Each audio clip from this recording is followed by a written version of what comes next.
Within Ontario's forestry sector, there are a variety of employment and entrepreneurial opportunities for Aboriginal youth.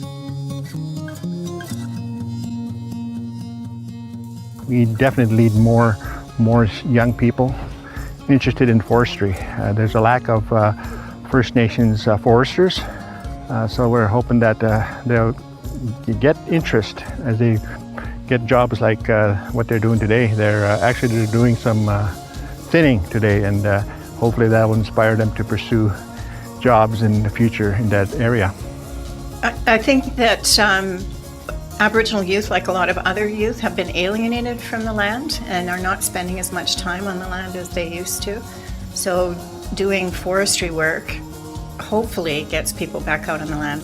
With forestry, people just think once you kind of cut the trees down and then send it wherever, that's it. But you need to keep in mind everything else that's involved.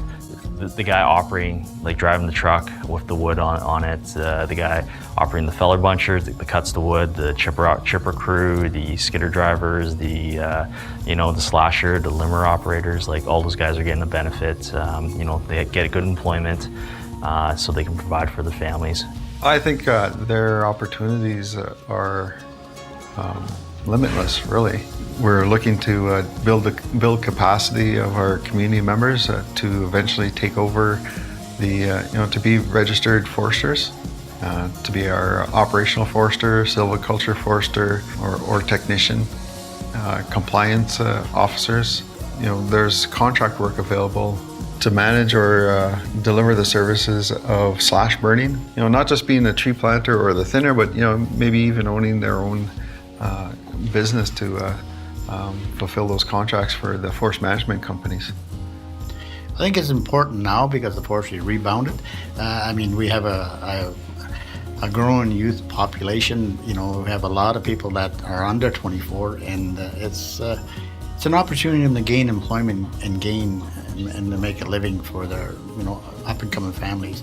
I think it's important because we need to work. We need to self-sustain ourselves so we can have our people independent instead of dependent or codependent on the band. Well, I think there's tremendous opportunities. I think we need people. There's especially tradespeople and higher skilled people. We need laborers as well, but we also need a higher level of education.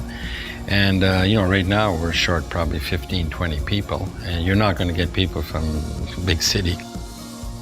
I think that it's important to always be improving on the way we do forest management. And I think at this juncture in time, it's critical to bring those Aboriginal values into forest management, to transform it so that we can do it in a better way. I think some of those cultural values will help us to achieve this thing we call sustainable forest management, which is kind of integrating economic, social, and environmental issues and ensuring that we are providing or looking after resources for future generations.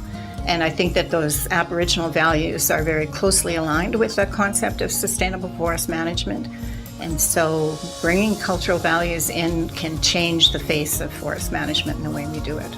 Working in forestry as a young person, it's you do spend a lot of time away from home, but that's time that I would never trade for anything else. I like being outdoors. For the most part, my truck is my office, and I spend a lot of time out in the bush or on the road. I think it's really important for youth, Aboriginal youth, to get out there and try new things, because I didn't know that this was even out there. I feel like you're doing good for the planet, restoring back to what it used to be and helping. I don't know, it's just a good feeling planting a tree. I just feel like I'm helping out Mother Earth. Oh, I was on welfare for a while. Then they come to me and asked me if I would like to do a placement. I accepted it just to try it out. Just showed up every day. What I love about it is I get to be outside, enjoy the weather, work with good people that I highly respect, and I got really good employment now. I really couldn't see myself doing anything else. So I guess just having a saw and whatnot in my hand is what changed my life. I'm grateful for this job. To be successful in forestry, I believe you need to be comfortable on the land. You have to be comfortable in working independently and working hard. It's not easy work.